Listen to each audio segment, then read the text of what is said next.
Getting No themselves. worries.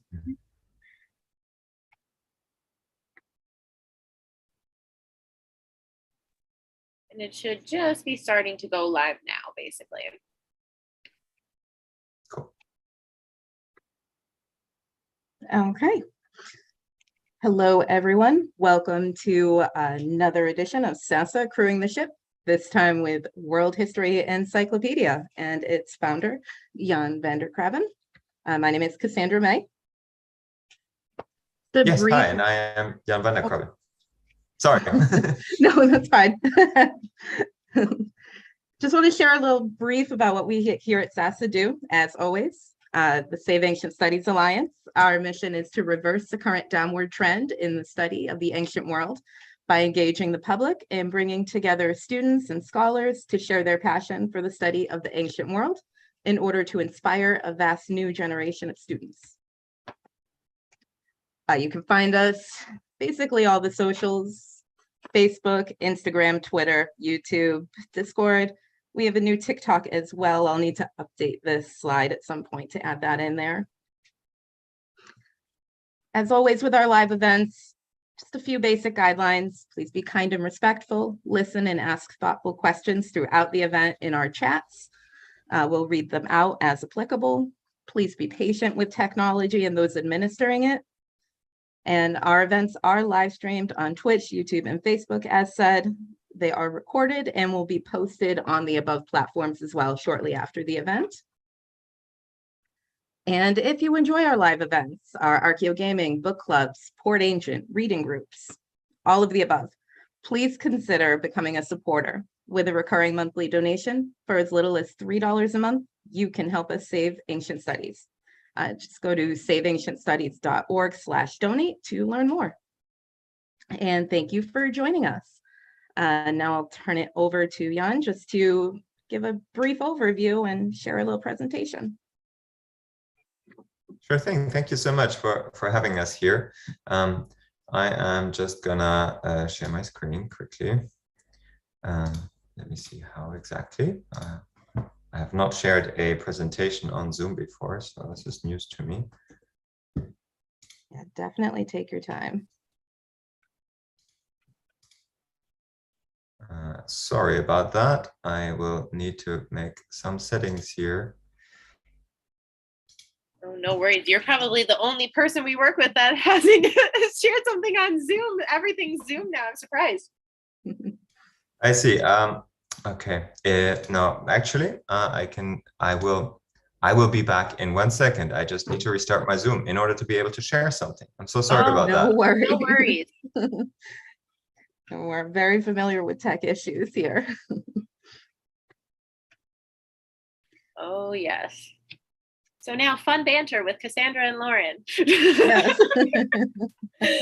So thank you, everyone, for being patient with us. This is proof that you don't always have to know how to use every piece of technology. No, we wing it.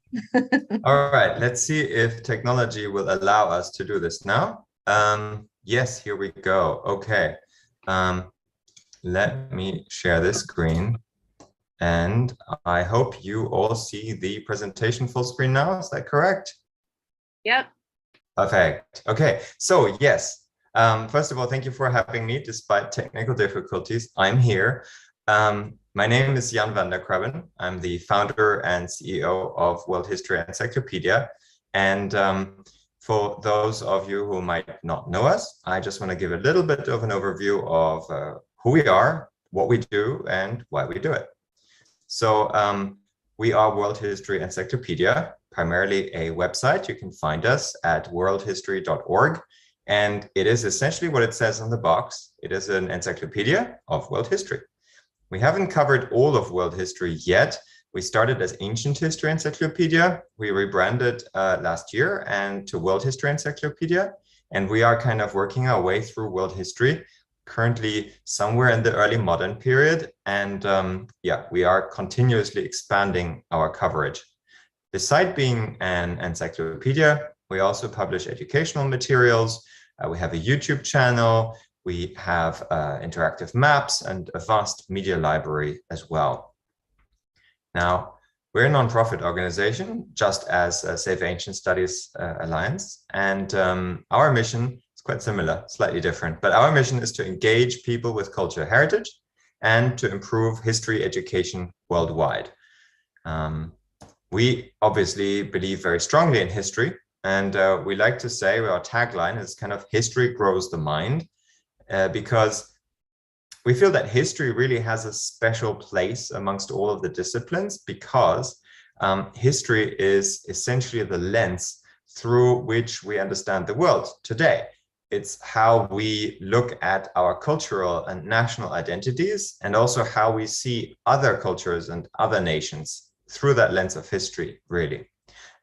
So the more people know about history, the more they can understand the world today, and the more open-minded they will be, we think. So that's kind of why we do this. And I think in the context of today, we don't need to look very far to understand how history has so much to do with also politics and control.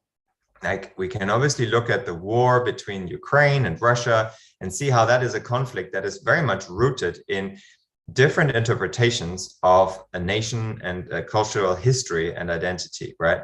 But we can also look closer to home, like I am in Great Britain right now, and Safe Ancient Studies Alliance is based in the United States. You know, we have politicians who are essentially working to, exclude certain views on history and literally ban certain points of view from schools, as has happened recently in the United States and is called, somewhat being discussed in Britain and essentially many other countries as well. So the more sources like ours exist that provide historical background information to people who are looking for it, and working together with organizations like Safe Ancient Studies Alliance, the more people can understand what's happening and sort of counteract it. We've been around for a while.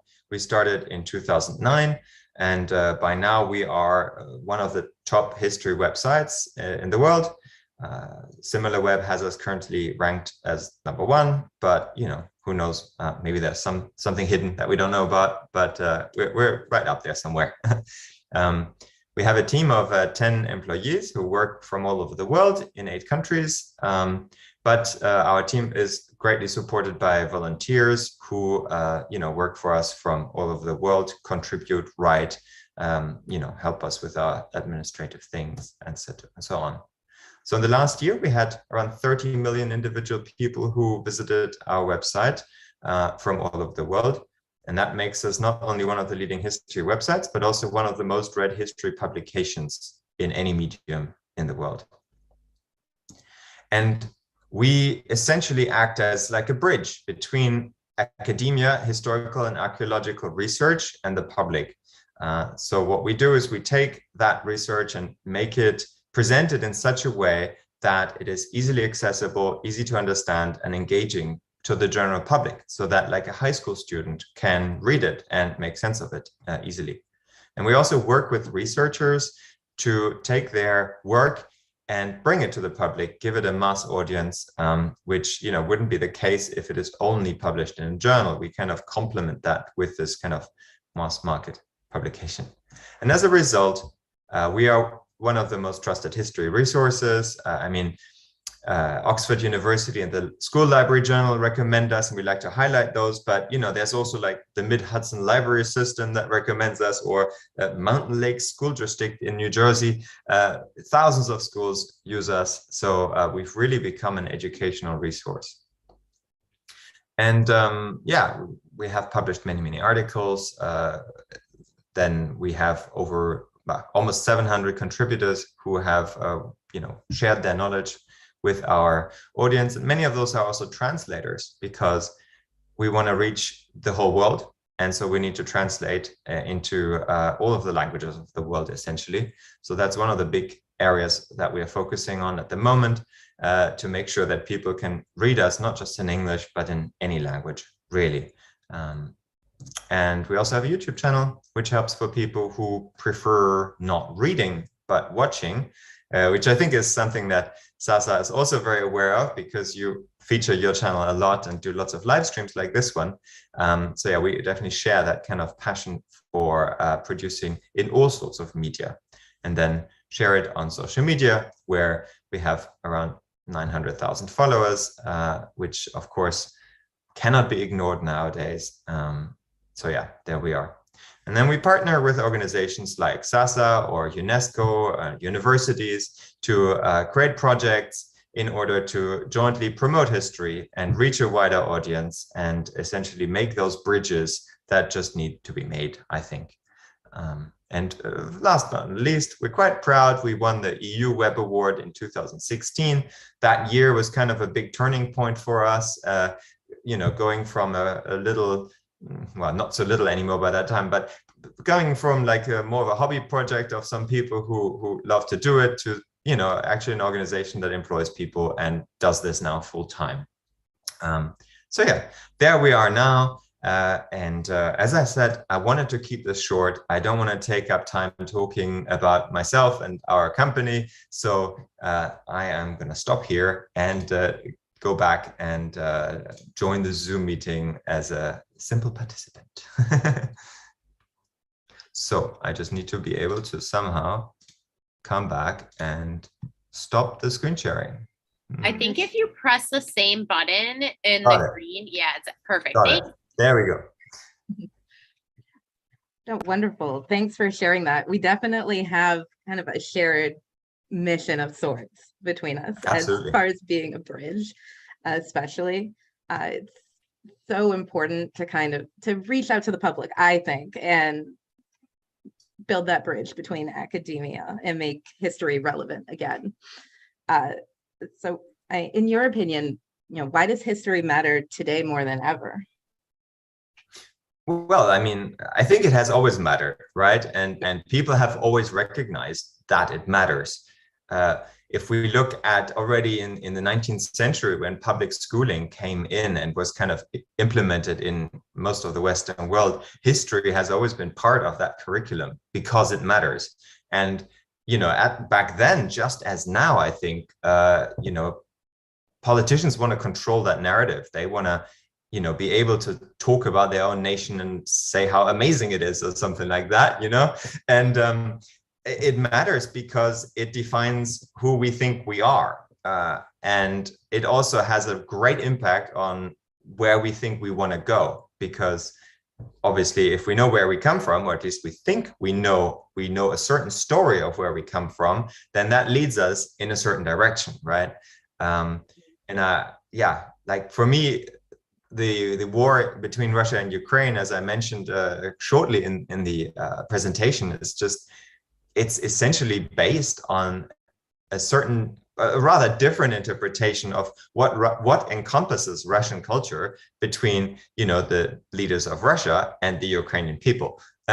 So I think that just shows how history matters, because different interpretations can have, huge ramifications, on a political and global scale. Oh, absolutely. And that's something we see a lot in the US today. I'd say even just with the way everything is divided and. Yeah. The interpretation of I mean, I read quite a bit about it, how this whole idea of Black history and its importance for the United States as a nation is hotly debated, right? How much impact did slavery had on the United States and all of those things. I think that's a great example as well of how different political actors want to control the narrative in different ways, right? Exactly. And even within history, I've seen conversations recently in academics where we're trying to break away, especially in ancients, from, say, the traditional Greco-Roman paths and highlight maybe Mesoamerica or other cultures that just haven't had that same laser focus that we've applied to white culture. Sure. Yeah, it's really interesting to see the kind of divergence of stories, I think, and how that's shaping new identities even. Yeah, absolutely. And I think one of the things that we're going towards as well is to look at to stop looking at history as these monolithic things like, European culture, as if that ever existed in some sort of separated sphere and had nothing to do with the rest of the world, So I think breaking down those silos is really important. Exactly. There's a whole world out there, whole experiences. And what I think is the fun part of history is we get to explore them and bring them to light. Yeah. Absolutely. Absolutely. I think the idea of an online encyclopedia is fantastic, because I'm probably dating myself, but back in the day, I remember opening up those old paper encyclopedias and paging through them as a kid to learn about various topics. And kind of like Wikipedia now, only more laser focused or more focused on just history in particular. I guess what gave you the idea to start something like this? Sure, yeah. So I think the idea for starting it was actually like around 2007, 2008. I was working on a historical computer game at the time. I was a game designer in a previous career, and I was doing research, right? And I noticed that it was really hard to find reliable information that was easily accessible and also easy to understand. So obviously there was already Wikipedia at the time. Wikipedia was already not bad, and I'm not saying it is, but when you go into these slightly more obscure topics, the reliability kind of tends to go down. I think it was stronger back then because it was still a smaller website, but you still find these odd pockets of unreliable information, right? Yeah. Where somebody with some sort of nationalist agenda went in and edited it. So that's the one thing. And I think the other thing with Wikipedia that struck me at the time was because it is edited by so many people, the articles are not always coherent. They are not always nice to read, or they're not engaging they don't tell a story necessarily. They tell a list of facts. It's more of an information dump. Yeah, absolutely. It's like an information dump, and of course it's great to have that. And I love Wikipedia, but I think that there's a need for something that is a little bit more storytelling, that tries to highlight the interesting bits a little bit more as well. Yeah, and then on the other end of the spectrum, of course, you've got these highly academic websites published by universities. I mean, there's like Fordham University has I think the Ancient History Source Book, which is fantastic. Yeah, or there's Perseus from Tufts, fantastic. But it's not accessible to the average Joe, so to say. So I think, you need to find that middle ground. And then, of course, you've got, expensive books. And you've got journals. They are equally, distant somewhere. So that was kind of the idea where I was like, okay, this is missing. And so when we started, we wanted, I started on my own initially and hired some writers out of my own pocket to write the first few articles. I built the system of editorial review from the very beginning, because that's kind of where we differentiate from Wikipedia. Like every article is written by one author and it's reviewed by an editorial team in order to make sure that it's accurate, but also that it's interesting to read. So, that two criteria that we try to fit here. That's kind of how it all began, simply because I needed to do research. And I was like, this is not that easy to find the information I'm looking for, Yeah, no, absolutely. When I started grad school was when I first became aware of things like Perseus on Tufts and Fordham University. I wasn't even aware of that as like a member of the public or an undergrad student as a resource I could use. But I do remember finding World History Encyclopedia and reading some of those articles as like a jumping off point. So right. Yeah. No, I think that's exactly it, a jumping off point. Like for somebody who's researching something in university, they will need to go to a deeper level than what we provide. Absolutely.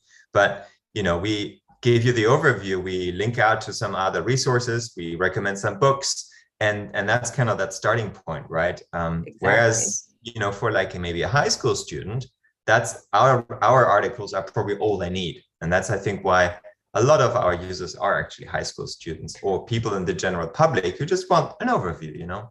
Exactly. And yeah, I mean, I'm curious, did you have any, I know you said you're starting to see responses from institutions like Oxford University as far as being an approved resource. Were there any major challenges to taking that step that you came across? Well, we've had always two different reactions from academics. I think we can say there's the one reaction which usually comes from the slightly older crowd, maybe, is the idea of who are these people? They are not like a journal. They are not like an established publisher. Not everybody there has a doctorate in one that subject or whatever, you know. So there's kind of this like, this is not academic. And we're not even pretending to be academic, so that's fine, right? I mean, we have academic quality, but as I said, we provide an overview. We are not going into the same depth that like an academic researcher would. And then the other side of the spectrum is, academics who say, wow, this is amazing, this is great. And they see it for what it is, that kind of initial starting point, the overview point in academia. And then you can dig deeper, right? So I think it took some time for our website to establish itself as something that is trustworthy, because obviously lots of new websites sprout up all the time. But I think, around like 2015, 2016, that was really the time when it really started picking up with, academics really supporting it as well. I think the schools jumped on that wagon a little bit earlier because, they kind of standards are a little bit lower, understandably.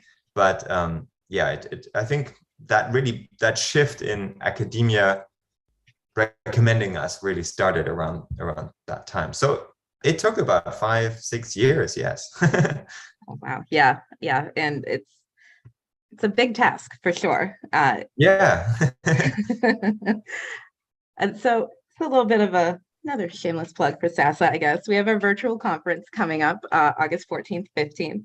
I know you're going to be a presenter there. Do you care to give us maybe some kind of a snippet about what you'll be talking about or anything like that, so we can maybe share with our audience? Yeah, well, I'm going to be part of a roundtable discussion about, I think, essentially, how do you say, publishing history, right? And so, we're going to be talking about the different avenues in which history can be shared with the world, and kind of why it matters as well, of course. I actually don't know who else is on that panel, so I will be surprised. But I was at the last conference and we had a really great discussion, so I am really looking forward to that. Yeah, absolutely. This will be my first time attending the conference and helping with it somewhat, and I'm excited to see what happens with it. We are a bit ready to. Stream's about to end. Do you have anything else you'd like to share with us? Anything else you'd like to go over before we end things here? We've got a few more minutes. Well, I think I just wanted to say how important SASA's mission is to us, because this trend of the decline in the humanities in general, and history in particular, and ancient history in particular, is worrying and possibly even dangerous, I think we can say, because as I said, history is part of building a national identity. And it's easy to look back at the last few hundred years and say that is our identity, but particularly the ancient studies,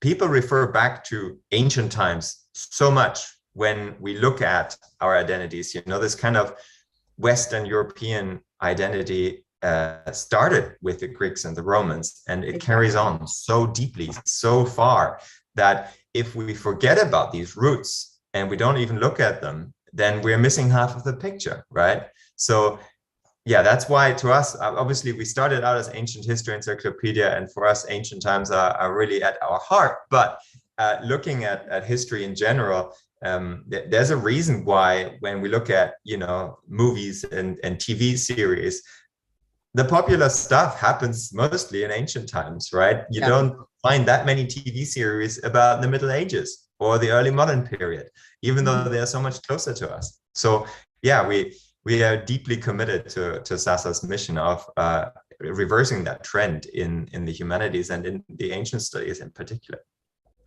Yeah, absolutely. And the bridges that we build between not only historians but between the fields is so important to that. And as you pointed out, entertainment, even reaching out to the public, is what's really going to, I think, bring ancient studies back into the forefront and maybe make it not so much into a decline anymore. Yeah, I really hope so, and also not, as you alluded to earlier, not that kind of old white boys club sort of thing. Looking at Greek statues, it is so important to look at that broad spectrum that we have in world history, because ancient times did not only occur in Greece and Rome and Egypt, Exactly. So I always encourage people, look at history, but look at it with a critical eye and see. Yeah, exactly. See for yourself, form your own opinions. Exactly. Yeah, totally. I agree. Okay, well, I think we are all set. I do want to thank you so much for spending time with us today and sharing a bit about what you do with World History Encyclopedia. It's been fantastic to talk with you. Likewise, thank you for inviting us on the channel, and it's always a pleasure. All right, thank you. And I think we can end the stream now. I appreciate it. All right.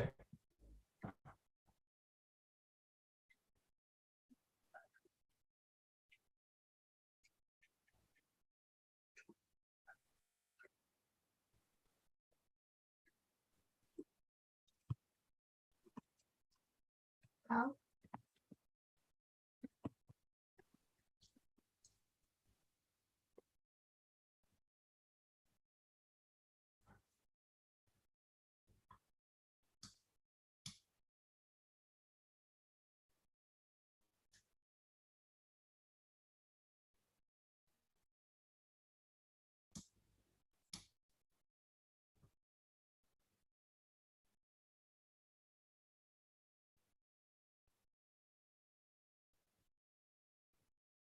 Looks like we're still live. Yeah, that's what I think. Hang on 1 second. Maybe we're No having worries. tech No worries. difficulties. Hello world, I'm still here. Oh, yes, we're still here. Tech seemed to have walked away or something. I'll have to jump in and try and end it myself. Pull it up.